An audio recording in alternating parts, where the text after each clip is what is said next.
ஆறாவது கேள்வியை பாருங்க. கார உலோகங்கள் வலியுடன் தாக்கமடையும் போது தோன்ற முடியாத சேர்வு. சரியா? இப்ப இங்க இவன் சொல்லிக்கிறது கார உலோகம். சரியா? கார உலோகம். கார உலோகம் இங்க இனிமே பண்ணது கூட்டம் ஒன்று மூலகம். கூட்டம் ஒன்று மூலகத்தை தான் நாங்க சொல்வோம் கார உலோகம். சரியா? காரமண் உலோகம்னா அதை நாங்க லைட்டா பார்த்துக்குவோம். காரமண் உலோகம். இந்த காரமண் உலோகம்னு சொல்றது கூட்டம் ரெண்டு மூலகங்கள் தான் இவங்க காரமண் உலோகம் சொல்லிடும். சரியா? அப்ப கார உலோகம்னு சொல்றது கூட்டம் ஒன்று மூலகம், காரமண் உலோகம்னு சொல்றது கூட்டம் ரெண்டு மூலகம். இது கிளியர் தானே? ரைட்.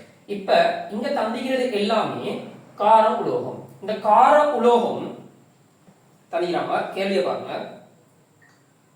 கார உலோகங்கள் வலியுடன் தாக்கமடையும் போது, சரியா? அப்ப இந்த கார உலோகங்கள் வலியோட தாக்கமடையும் போது வந்த சேர்வைகள் தந்திக்கிறாங்கன்னா இந்த வந்த சேர்வைகள்ல தோன்ற இயலாத சேர்வையை அவன் சொல்லிடும். சரியா? எங்களுக்கு தெரியும் வலியில என்ன ஆகும்? வலியில ஆக்சிஜன். சரியா? இது வலி. வலியில ஆக்சிஜனிக்கும் நைட்ரஜனிக்கும் ஹைட்ரஜனிக்கும் இது எல்லாம் சேர்ந்த கலவை தான் வலி.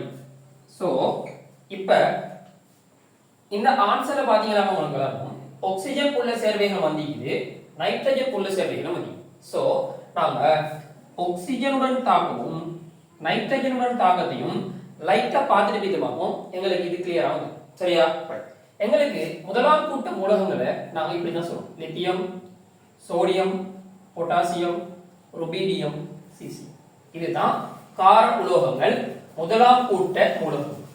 இரண்டாம் கூட்ட மூலகங்கள் நாங்க சொல்லுவோம் பெரிலியம், மெக்னீசியம், கால்சியம், ஸ்ட்ரோஞ்சியம். இதுதான் இரண்டாம் கூட்ட மூலகங்கள் காரமண் உலோகங்கள். அப்ப கார உலோகங்கள் என்று சொல்றது முதலாம் கூட்ட மூலகங்கள், காரமண் உலோகங்கள் சொல்றது இரண்டாம் கூட்ட மூலகம். இப்ப நாங்க O2 உடன் தாக்கத்தை வைக்கிறோம். O2 உடன் தாக்கம், அதாவது வலியுடன் தாக்கத்தை கீழே நான் வந்து. சரியா? இப்ப ஆரம்பத்துல இந்த எல்லா சேர்வைகளும் நான் வந்து ரெண்டு கூட்டத்துக்கும் பொதுவா சொல்றேன். இந்த எல்லா மூலகங்களும் வலியோட தாக்கமடைந்து மூலக ஆக்சைடு உருவாகும். மூலக ஆக்சைடு சொல்றது O2- மூலக ஆக்சைடு உருவாகும். சரியா? இது உங்களுக்கு தெரியும். இரண்டாவது மிகை ஆக்சிஜனோட தாக்கமடைய போது, மிகை ஆக்சிஜனோட இது எல்லாம் தாக்கமடைய போகுது. மிகை ஆக்சிஜன். இந்த மிகை ஆக்சிஜனோட நான் இப்போ கிரீனால காட்டிக்கிற எல்லா மூலகங்களுமே மிகை ஆக்சிஜனோட தாக்கமடைந்து மூலக பெராக்சைடு உருவாகும். மூலக பெராக்சைடு உருவாகும். மூலக பெராக்சைடு சொல்றது O2 2- நாம குறிப்போம். மூலக பெராக்சைடு இந்த நான் கிரீன்ல காட்டிக்கிற எல்லா சேர்வைகளும் உருவாகும். சரியா? இதை நீங்க தெரிஞ்சுக்கணும். அடுத்தது இந்த மூன்று சேர்வைகள் பொட்டாசியம், ருபீடியம், சீசியம், இந்த மூன்று சேர்வைகளும் மிகை ஆக்சிஜனோட இன்னும் தாக்கமடைந்து மூலக சூப்பர் ஆக்சைடு உருவாகும். மூலக சூப்பர் ஆக்சைடு உருவாகும். சூப்பர் ஆக்சைடு எப்படி குறிப்போம்? O2- நாம் குறிப்போம். அப்ப எங்களுக்கு இந்த கார உலோகங்களும் காரமண் உலோகங்கள் எல்லாம் தாக்கமடையும், ஆக்சிஜனோட தாக்கமடைஞ்சு ஆரம்பத்துல மூலக ஆக்சைடு உருவாக்குது. நான் கிரீனால காட்டிக்கிற எல்லாமே மூலக பெராக்சைடு உருவாக்குது, அதாவது மிகை ஆக்சிஜனோட தாக்கமடைந்து. நான் ரெட்டால காட்டிக்கிற மூன்று மூலகங்களும் மிகை ஆக்சிஜனோட தாக்கமடைந்து மூலக சூப்பர் ஆக்சைடு உருவாக்கும். சரியா? இதை நீங்க தெரிஞ்சுக்கொள்ளணும். ஆக்சிஜனுடன் தாக்கம். சரியா? அப்ப நான் இதை அழிச்சு கொள்றேன். இப்ப ஆக்சிஜனுடன் தாக்கத்துல அடுத்தது உங்களுக்கு இந்த சேர்வைகள்ல ஆக்சிஜனோட தாக்கமடைந்து வந்த விளைவுகள் எங்களுக்கு தந்திக்கிறாங்க. இந்த தந்த விளைவுகள் ஆக்சைடா, சூப்பர் ஆக்சைடா, பெராக்சைடான்னு எனக்கு தெரியும். ஆக்சைடா, பெராக்சைடா, சூப்பர் ஆக்சைடான்னு எனக்கு தெரியும். சரியா? இதுல பாருங்க Na2O2. Na2O2ல நைட்ரஜன் +1 ஆக்சிஜன் +1 வந்திருக்குது. சோ +1 வந்திருக்குதா இந்த சேர்வை. சோ சோடியத்துல பெராக்சைடு. சோடியம் வந்து பெராக்சைடு உருவாக்குமா? சோடியம் பெராக்சைடு உருவாக்குமா? கிரீன்ல காட்டிக்கிறேன். மிகை ஆக்சிஜனோட தாக்கம் செஞ்சா பெராக்சைடு உருவாக்கும். சோ இந்த ஆன்சர் வரையலாது. ஓகே. இப்ப பாருங்க சோடியம் இது +1 வந்திருக்கும். இது +1 இந்த ரெண்டு வந்தா இது -½ குறியது. So super oxide. Super oxide. நீங்க சொல்லுங்க சோடியத்துல சூப்பர் ஆக்சைடு வரையணுமா? சோடியத்துல பாருங்க சோடியம் ஆக்சைடா வரும், அடுத்தது பெராக்சைடா தான் வரப்போகுது, சூப்பர் ஆக்சைடா வரையலாது. சோ இந்த சேர்வை தோன்ற இயலாது. அப்ப எங்களுக்கு வரப்போற ஆன்சர் இந்த ஆன்சர் ஆயிட்டு போகுது. மூணாவது ஆன்சர் நாங்க எடுத்துட்டோம். தொடர்ந்து பார்த்துட்டு போவோம். ரைட், இத பாருங்க பொட்டாசியம் +1 இது -1/2ல 2 ஆயிட்டா தான் இந்த சேர்வை பூஜ்ஜியம் ஆகிக்கலாம். சோ இது ஒரு சூப்பர் ஆக்சைடு, இது ஒரு சூப்பர் ஆக்சைடு. இப்ப சூப்பர் ஆக்சைடுல பொட்டாசியம் உருவாக்கலாமா? நான் பொட்டாசியத்துக்கு ரெட் லைன் அடிச்சு மிக ஆக்சிஜனோட தாக்கம் அடைந்தா சூப்பர் ஆக்சைடு காட்டிக்கிறேன். சோ இந்த பொட்டாசியமும் சூப்பர் ஆக்சைடு உருவாக்கலாம். சோ இது ஆன்சருக்கு வரும். ருபீடியத்தை பாருங்க இது +1 +1ல 2 இது. சோ இது -2 ஆகிக்கணும். அப்பதான் இந்த சேர்வையில ஆக்சிஜன் பூஜ்ஜியமா வரும், அதாவது மொத்த ஏற்றம் பூஜ்ஜியமா வரணும். நான் எப்படி பார்க்கிறது நீங்க விளங்கிச்சா? இப்போ நான் ருபீடியம் ஆக்சைடை காட்டினேன். இந்த ருபீடியத்துல ஆக்சிஜன் n +1 +1ல 2 இது. சோ இது +2. இந்த ஆக்சிஜன் -2 இருந்தா தான் இந்த விளைவுள் சேர்வையில ஏற்றம் எதுவும் இல்லாம பூஜ்ஜியம் வரணும். சரி, அப்படிதான் நான் பார்க்கிறேன். இப்போ நான் இந்த Na2O2 பார்க்கிறது பாருங்களேன். Na2O2 இப்போ இந்த சோடியத்துல ஆக்சிஜன் +1 2 இருக்கிறதுனால +2. இந்த ஆக்சிஜன் -2 வரணும், ரெண்டு ஆக்சிஜனும் சேர்ந்து. சோ ஒரு ஆக்சிஜனுக்கு -1 வரணும். -1 உள்ள ஆக்சிஜனை நாங்க சொல்லுவோம் பெராக்சைடு. சரியா, இப்படிதான் பாக்குறது. இத நான் லைட்டா சொல்லிட்டு போறேன், இதெல்லாம் உங்களுக்கு தெரிஞ்சுக்கும். சரியா? சோ இது ருபீடியத்துல ஆக்சைடு. சோ இங்க வந்தது ஒரு ஆக்சைடு, இங்க வந்து ஒரு ஆக்சைடு. இப்ப பாருங்க ருபீடியத்துக்கு ஆக்சைடும் வரலாம், பெராக்சைடும் வரலாம், சூப்பர் ஆக்சைடும் வரலாம். சோ இது ஆன்சருக்கு வராது, ஏன்னா இப்படி ஒரு சேர்வை உருவாகலாம். அப்ப நாங்க ஆக்சிஜனுக்கு கூடான தாக்கத்துக்கு கீழே நாம பார்த்து ஆன்சர் மூணாவது எடுத்துட்டோம்.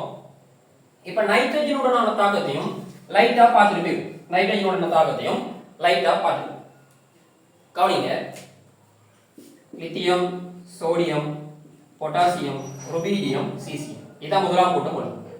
பெரிலியம், மெக்னீசியம், கல்சியம், ஸ்ட்ரோஞ்சியம், இதுதான் இரண்டாம் கூட்டம் வரும். அதாவது இது கார உலோகம், இது காரமண் உலோகம். இது நைட்ரஜனோட எப்படி தாக்கம் நடக்க போகுதுன்னா நைட்ரஜனோட இந்த வகையில தாக்கம் அடைய போகுது. இது எல்லாமே நைட்ரஜனோட தாக்கம் அடைந்து மூலக நைட்ரேட்டை உருவாக்கும். மூலக நைட்ரேட்டை உருவாக்கும். இந்த நான் கிரீன்ல காட்டுகிற எல்லா சேர்வைகள், இந்த சேர்வைகள் நைட்ரஜனோட தாக்கம் அடையாது. இப்ப எங்களுக்கு தந்த சேர்வையை பாருங்க. இது லித்தியம் நைட்ரேட். எங்களுக்கு தெரியும் முதலாம் கூட்டத்துல, அதாவது கார உலோகத்துல லித்தியம் மட்டும் தான் நைட்ரஜனோட தாக்கம் அடைந்து மூலக நைட்ரேட்டை உருவாக்கும். சரியா? லித்தியத்துல ஆக்சிஜன் +1. சரியா? அப்ப லித்தியம் +2 வரப்போகுது. இந்த நைட்ரேட் இப்படி இருக்க போகுது. சோ இத நாம குறுக்கு பெருக்கம் செய்வோம். Li3N வரப்போகுது. சரியா? Li3N வரப்போகுது. இங்க தந்ததோ Li3N. சோ இந்த சேர்வையை உருவாக்கலாம். ஆகவே இது ஆன்சருக்கு வராது. சோ எங்களுக்கு ஆன்சர் மூணாவது ஆன்சர் நாங்க ஆரம்பத்திலே எடுத்துட்டோம். நைட்ரஜனுடனான தாக்கத்தை லைட்டா பார்த்துட்டு வந்தோம். அதுல இருந்து நாங்க கன்ஃபார்ம் பண்ணிக்கிறோம். இங்க வரப்போற ஆன்சர் மூணாவது ஆன்சர். ஏழாவது கேள்வி.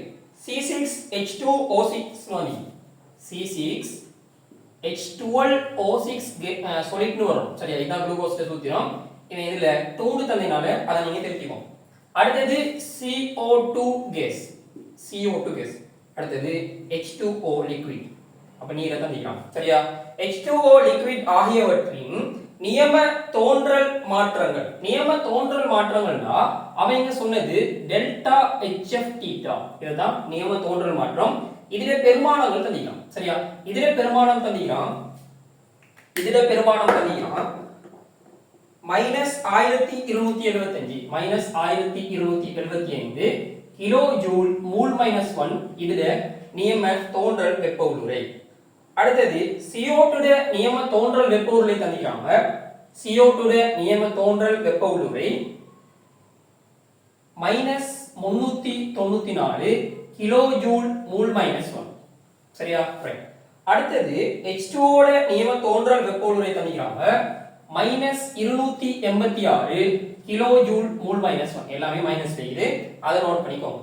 எனின் C6H12O6 இன் C6H12O6 இன் நியம தகன வெப்போலுரை வெப்போலுரைனா டெல்டா HC தீட்டா C6H12O6 இதுதான் எங்கட கேள்வி சரியா இந்த கேள்வி என்ன கேட்கிறாங்க இது எப்படி செய்யறதுன்னு நாம பார்ப்போம் கவனிங்க முதல்ல இந்த C6H12O6 வந்து O2 ஓட தாக்கம் அடைந்து அதாவது வளியில தகனம் அடைந்து என்னத்தை உருவாக்கும் CO2 கேஸையும் H2O லிக்விடையும் உருவாக்க போகுது இந்த பெருமானம் தான் டெல்டா HC தீட்டா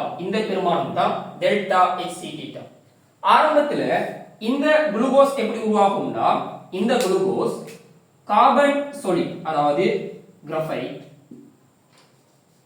நான் சொல்லிட்டே போறேன் இல்ல நீங்க கிராஃபைட் எழுதி அதோட சேர்த்து இயற்கையில உறுதியா காணப்படுற ஆக்சிஜன் கேஸ் அதோட சேர்த்து ஹைட்ரஜன் கேஸ் இது எல்லாம் சேர்ந்து தான் இது உருவாகும் சரியா ஆரம்பத்துல எங்களுக்கு தெரியும் இது எல்லாமே தோன்றல் வெப்போலுரை சோ ஆரம்பத்துல இந்த C6H12O6 தோன்றல் வெப்போலுரை இது மூணுமே சேர்ந்து தான் இந்த தோன்றல் வெப்போலுரை உருவாக போகுது இந்த தோன்றல் வெப்போலுரையோட பெருமானம் -1275 கிலோ ஜூல் மோல் -1 அது ஓகே தானே இப்போ இந்த CO2 உடைய நியம தோன்றல் வெப்போலுரை இதுல இருந்து இப்படி CO2 தோன்ற போது இத நீங்க ஆரம்பத்துல சமப்படுத்திக்கோங்க 6 கார்பன் இருக்குது சோ 6 கார்பன் ஹைட்ரஜன்ல 12 இருக்குது இங்க 2 இருக்குன்னா 6 வரணும் சோ இதுல ஒரு 6 இப்படி தான் சமப்படுத்துறேன் இப்போ ஆரம்பத்துல இதுல 6 CO2 உருவாகிக்குது ஒரு CO2 உடைய நியம தோன்றல் வெப்போலுரை -394 னா -394 தர 6 அடுத்து பாருங்க H2O ஓட நியம தோன்றல் வெப்போலுரை -286 னா -286 தர அதே மாதிரி 6 இப்போ நீங்க ஒன்னோட ஒன்னு கூட்டு டெல்டா HC தீட்டா பிளஸ் -1275 சமன் இந்த இரண்டாம் கூடி சமன் இந்த இரண்டாம் கூடி 394 தர 6 பிளஸ் -286 தர 6 இது எல்லாத்தையும் நீங்க சுருக்குனீங்களாகும் உங்களுக்கு டெல்டா HC தீட்டா வரும் -1775 இதை நீங்க சுருக்குனீங்களாகும் உங்களுக்கு வரப்போகுது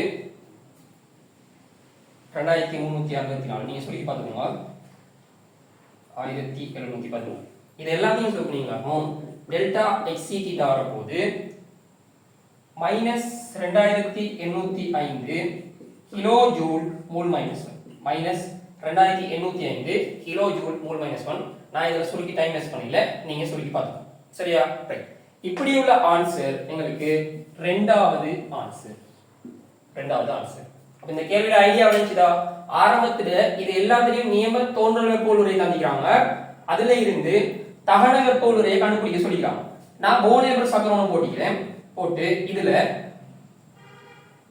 இப்ப ஆரம்பத்துல என்ன செஞ்சனா இந்த குளுக்கோஸ் ஆக்சிஜனோட தாக்கம் அடையுது அதாவது தகன தாக்கத்துக்கான சமன்பாடு எழுதுறேன் இந்த கார்பன் ஆக்சிஜன் ஹைட்ரஜன்ல இருந்து CO2 எப்படி உருவாகுது அதுக்கு ஒரு அம்புக்குறி போடுறேன் H2O உருவாக்குறதுக்கு போடுறேன் அடுத்து குளுக்கோஸ் உருவாக்குறதுக்கு அம்புக்குறி போடுறேன் இந்த பெருமானங்களை எழுதிட்டு ஆன்சர் எழுதுறேன் இதுதான் என்ன மெத்தட் இதுல நினைச்சதா இதுதான் ஏழாவது கேள்வி எட்டாவது கேள்வியை பாருங்க 3 பரிவு கட்டமைப்புகளை மாத்திரம் காண்பிக்கக்கூடிய மூலக்கூறு அல்லது அயன் சரியா இப்படி மூலக்கூறு அயன் தந்திக்கிறாங்க இதுல பரிவு கட்டமைப்புகளுடைய எண்ணிக்கை 3ஆ காணப்படக்கூடிய சேர்வை அல்லது அயன் என்னன்னு கேட்கிறாங்க சரியா இதுல நான் டைரக்டா சொல்றேன் நீங்க பாருங்க இதுல பரிவு கட்டமைப்புகளுடைய எண்ணிக்கை 4 இதுல பரிவு கட்டமைப்புகளுடைய எண்ணிக்கை 4 இந்த 4 சேர்வைகளுடைய பரிவு கட்டமைப்புகளுடைய எண்ணிக்கையும் 4 சரியா இந்த 5வது சேர்வையிட பரிவு கட்டமைப்புகளுடைய எண்ணிக்கை 3 சரியா இத வந்து உங்களுக்கு நான் டைரக்டா சொல்றேன் இந்த 4 சேர்வையிட பரிவு கட்டமைப்பையும் நீங்க கீறி பாத்துக்கோங்க இத நான் கீறி மெனக்கட இல்ல இதுல பரிவு கட்டமைப்பு மட்டும் 3 வருவதாண்டு நாம கீறி பார்ப்போம் சரியா இந்த N2 பாருங்க இப்படி ஒரு பரிவு கட்டமைப்பு இது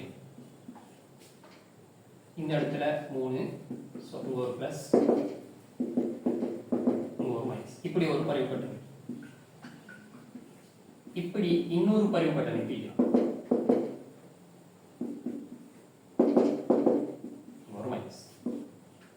இன்னொரு பரிவு கட்டமைப்பு இப்படி இருக்கலாம்.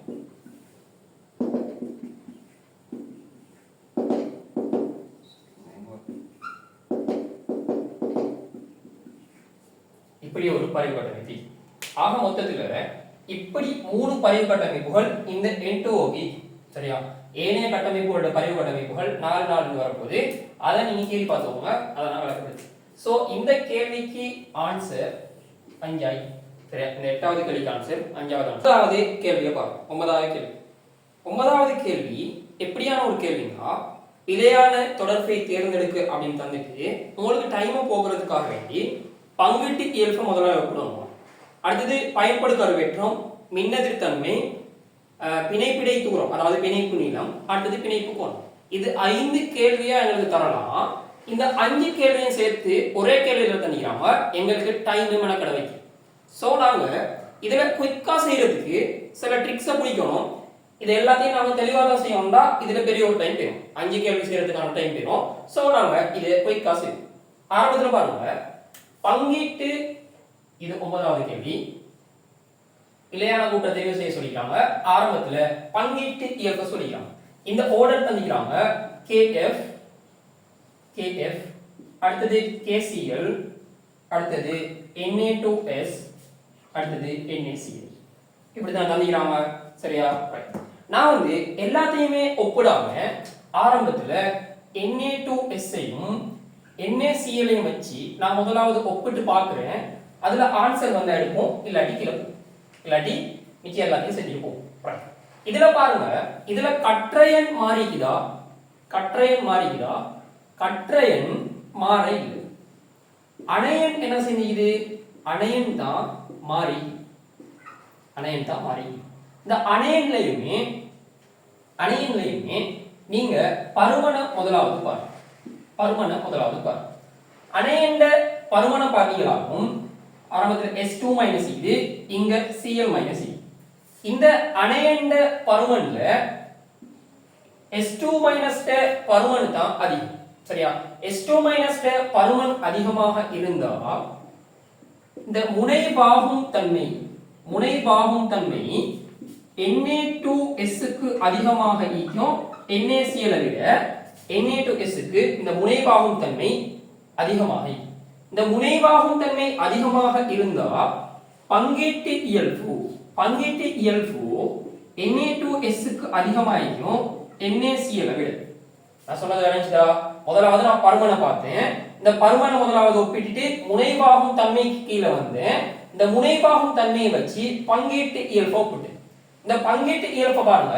Na2S-க்கு தான் NaCl விட அதிகமாக ஈக்க போகுது. சோ இந்த பின் துண்ட பாருங்க, NaCl-க்கு பங்கீட்டு இயல்பு அதிகம் தந்திக்கிறாங்க. இந்த இடத்திலேயே இந்த கூற்று பிழை ஆகுது. சரியா? அப்ப டைரக்டா முதலாவது ஆன்சர் எங்கட ஆன்சரை எடுத்துட்டு போகலாம். இத வச்சு பிழை. சரியா? அப்ப நாம வந்து குயிக்கா ஷார்ட் மெத்தட்ல தான் போகணும். தவிர எல்லாத்தையும் நாம பார்த்துட்டு இந்த ஆர்டர்ல தான் போக வேண்டியிருந்தா எங்களுக்கு டைம் கொடுத்து கேள்வி செஞ்சு முடிக்கிறோம். சோ நாங்க ஷார்ட்டா செஞ்சுட்டு போனோம். இதை பார்த்த உடனே இந்த ஆன்சர் அடிச்சுட்டு அடுத்த கேள்விக்கு போகணும். சரியா? உங்களுக்கு இல்ல எனக்கு வந்து டவுட் ஆகியிருந்தா நாங்க ரெண்டாவது பார்ப்போம். ரெண்டாவது ஆன்சரை பார்ப்போம். ரெண்டாவது ஆன்சர் என்ன சொல்லிக்கிறாங்க? பயன்படு கருவேற்றம். இந்த பயன்படு கருவேற்றத்துல பாருங்க, magnesium, silicon, phosphorus, sulphur, chlorine. சரியா? ரைட். இப்ப இது உங்களுக்கு விளங்குது. எப்படி விளங்குதா? இது 3வது ஆவர்த்தனம். 3வது ஆவர்த்தனம். இந்த 3வது ஆவர்த்தனத்துல இது இடமிருந்து வலமாக போகும். எங்களுக்கு தெரியும் பயன்படு கருவேற்றத்தை ZEF னு சொல்லுவோம். இந்த பயன்படு கருவேற்றம் சொல்றது Ri-க்கு எதிராக. சரியா? அதாவது Ri கூடுனா, நான் வந்து இல்லாட்டினா Ri குறைவதை சொல்றேன். Ri குறைவடைந்தா இந்த பயன்படு கருவேற்றம் அதிகரிக்கும். Ri குறைவடைந்தா பயன்படு கருவேற்றம் அதிகரிக்கும். இப்ப இந்த திசையை பாருங்க. இந்த திசை 3ஆம் ஆவர்த்தனத்துல இடமிருந்து வலமாக Ri குறைவடையுது. 3ஆம் ஆவர்த்தனத்துல இடமிருந்து வலமாக ஆரை குறைவடையுது. ஆரை குறைவடைந்தா பங்கீட்டு இயல்பு அதிகரிக்கும். இந்த ஐடியாவை நாங்க எடுத்துட்டோம். சோ இப்ப பாருங்க, இந்த திசையில ஆரை குறைவடையுது, அதே சந்தர்ப்பத்தில் அதாவது இந்த பயன்படு கருவேற்றம் அதிகரிக்குது. சோ இந்த கூற்று சரி. ஆகவே இந்த ஆன்சருக்கு வராது. இந்த கூற்று சரி, ஆனா ஆன்சருக்கு வராது. அவனா பிள்ளைன்னு போறோம். சரியா? இப்ப நாம மூணாவது கூற்றுகிறோம். மூணாவது கூற்று. மூணாவது சொல்லிக்கிறாங்க மின்னெதிர்த்தன்மையை ஒப்பிட சொல்லிக்கிறாங்க. சரியா? மின்னெதிர்த்தன்மையை ஒப்பிட சொல்லிக்கிறாங்க. இது கொஞ்சம் இடம் தேவைப்படுது. இப்ப கார்பனுக்கும் நைட்ரஜனுக்கும் முதலாவது மின்னெதிர்த்தன்மையை ஒப்பிடுது. எங்களுக்கு தெரியும் மின்னெதிர்த்தன்மையோட எப்படி வரப்போகுது? ஃபோக்கல் நிப்ரிஸ் CpH வரப்போகுது. இந்த இடத்துல கார்பனையும் நைட்ரஜனையும் ஒப்பிடுறோம். கார்பன் இங்க இருக்குது, நைட்ரஜன் இங்க இருக்குது. சோ நைட்ரஜனுக்கு மின்னெதிர்த்தன்மை அதிகம். சோ நைட்ரஜனை உடைய சேர்வைகளோட மின்னெதிர்த்தன்மை அதிகமா வரப்போகுது கார்பனை உடைய ஒரு சேர்வைகள். அப்ப எங்களுக்கு ஓடர் தந்ததுல அதே மாதிரி இருக்குது. ஓகே, இப்ப நான் எல்லாத்துலயுமே லூயிஸ் கட்டமைப்புல குயிக்கா கீறிக்கொள்றேன். எல்லாத்துலயும் லூயிஸ் கட்டமைப்புல குயிக்கா கீறிக்கொள்றேன்.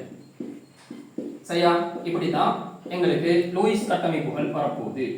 இது NH4+, அடுத்தது NO3-, அடுத்தது NO2+. சரியா? இப்படிதான் லூயிஸ் கட்டமைப்புகள் வரும். நான் முதலாவது கார்பனுக்கு ஒப்பிடுறேன், இந்த ரெண்டு கார்பனுடைய சேர்வைகள்ல. அடுத்தது 3 நைட்ரஜனுடைய சேர்வைகளை ஒப்பிடுறேன், அதுக்கு ஒரு கொலாபரேட் பண்ணிடுறேன். சரியா? ரைட். இப்ப இந்த கார்பன்ல பாருங்க, மின்னெதிர் தன்மையை ஒப்பிடுற முதலாவது காரணி கலப்பு. இந்த CH4 கலப்பை பாருங்க sp3 எப்படி கண்டுபிடிச்சேன்? இந்த மையானுவை சூழ 4 பிணைப்பு சோடிகள் இருக்குது. சோ sp3 கலப்பு. இத பாருங்க 3 தள்ளுகை அலகுகள் இருக்குது. சோ sp2 கலப்பு. எங்களுக்கு தெரியும் சல்பர் எண்ணிக்கை கூட கூட மின்னெதிர்த்தன்மை கூட போகுது. சோ எங்களுக்கு தெரியும் sp3 விட sp2 க்கு மின்னெதிர்த்தன்மை கூட, அதை விட sp க்கு மின்னெதிர்த்தன்மை கூட. இந்த சல்பர் பெர்சன்டேஜ் கூட கூட மின்னெதிர்த்தன்மை கூடும். இப்ப பாருங்க, இந்த sp2 ஐ உடைய CO3 க்கு தான் மின்னெதிர்த்தன்மை கூட. சோ இந்த பார்ட் சரியாயிடுது. இப்ப நாம இதுக்கு வரோம். இதுல பாருங்க நைட்ரஜனை சூழ தள்ளுகை அலகுகள் 4 இருக்குது. சோ இது sp3 கலப்பு. பாருங்க நைட்ரஜனை சூழ 3 தள்ளுகை அலகுகள், நைட்ரஜனை சூழ 3 தள்ளுகை அலகுகள் இருக்குது. சோ sp2 கலப்பு. நைட்ரஜனை சூழ 2 தள்ளுகை அலகுகள் இருக்குது. சோ sp கலப்பு. ஆரம்பத்திலே சொன்னேன் sp2 கலப்புக்கு sp3 கலப்பை விட மின்னெதிர்த்தன்மை கூட, இதை விட இதுக்கு கூட. சோ இங்க தந்த ஆர்டர் சரியாயிடுது. இந்த மூணாவது கூற்றும் சரியா வருது. சோ ஆன்சருக்கு வராது. இப்ப நாம நாலாவது ஆன்சருக்கு போவோம்.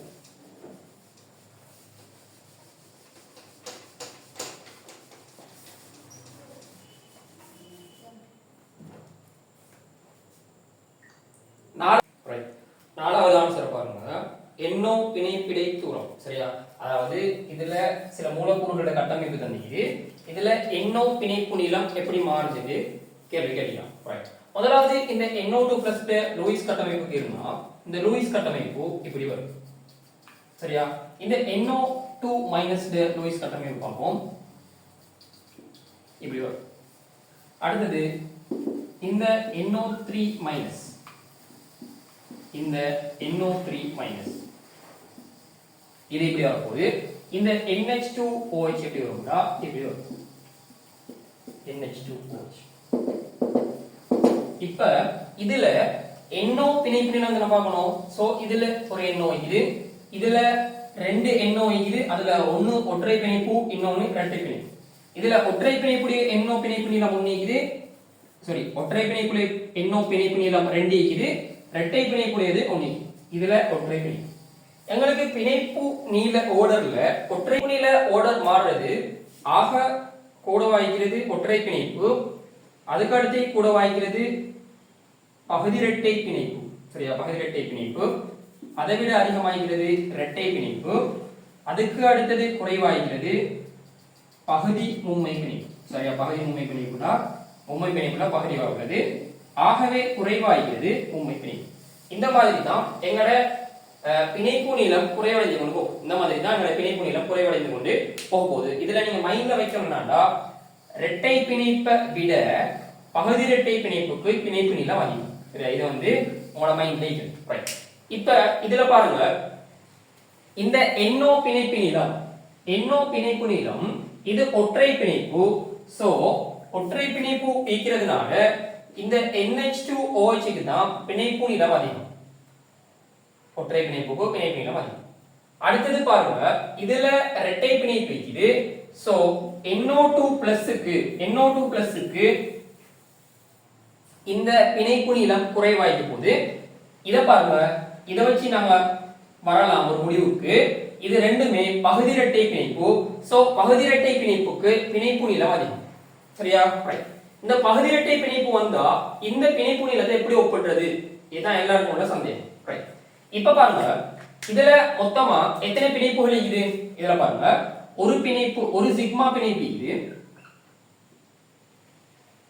ஒரு சிக்மா பிணைப்பு, ஒரு பை பிணைப்பு. இதுல பாருங்க ஒரு சிக்மா பிணைப்பு. இதுல பாருங்க ஒரு சிக்மா பிணைப்பு, ஒரு சிக்மா பிணைப்பு, ஒரு சிக்மா பிணைப்பு, ஒரு பை பிணைப்பு. எப்படி தானே இருக்குது?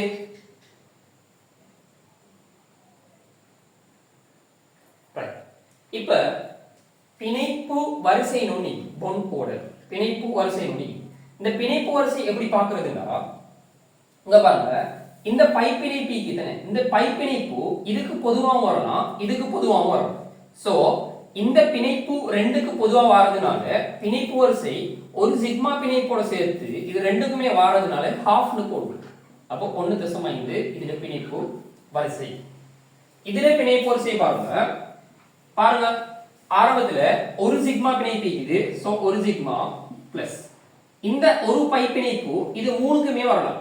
இந்த பை பிணைப்பு இது மூணுக்குமே வரதுனால 0.3 போடும். சோ இதுல பிணைப்பு வரிசை 1.3.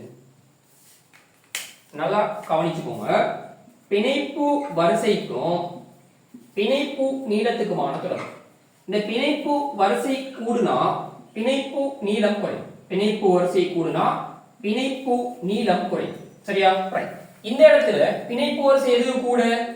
NO2- க்கு பிணைப்பு வரிசை கூட, பிணைப்பு வரிசை NO2- க்கு கூட இருக்கிறதுனால பிணைப்பு நீளம் குறைய. சோ NO2- க்கு வரும்.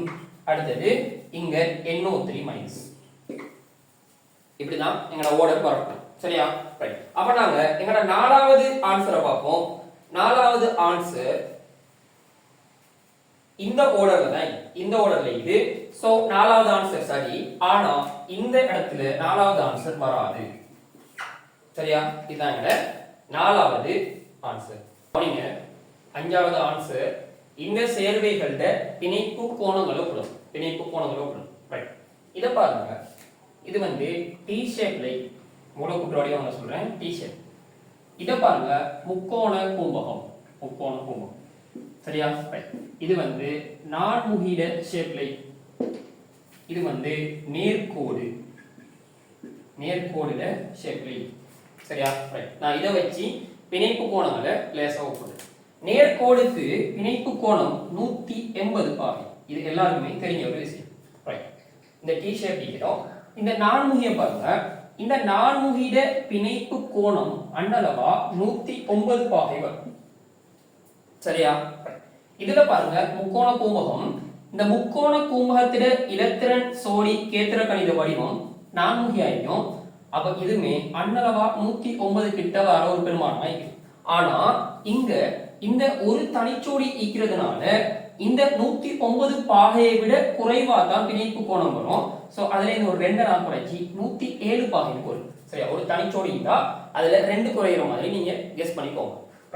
இங்க பாருங்க, இது டி ஷேப். சரியா?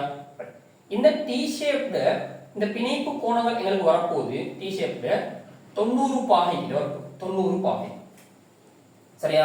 இதெல்லாம் வச்சு நீங்க இப்ப ஷேப் ஒப்பிடுங்க. இப்ப நீங்க பிணைப்பு கோணங்களை ஒப்பிடுங்க.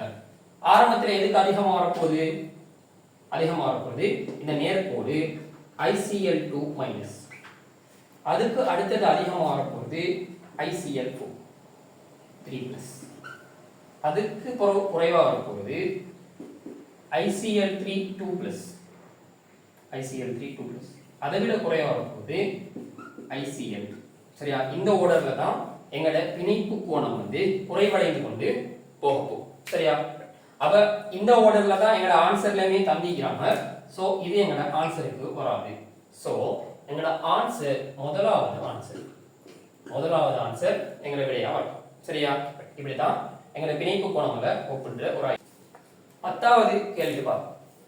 10வது கேள்வி என்ன சொல்றாங்கன்னா, NO கேஸ் ஆனது O2 உடன் தாக்கம் புரிந்து NO2 கேஸை விளைவாக தருகிறது.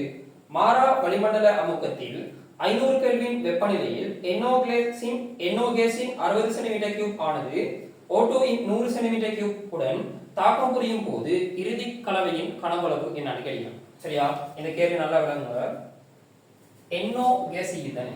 இந்த NO கேஸ் O2 கேஸோட தாக்கமடைந்து NO2 கேஸ் உருவாக்குது.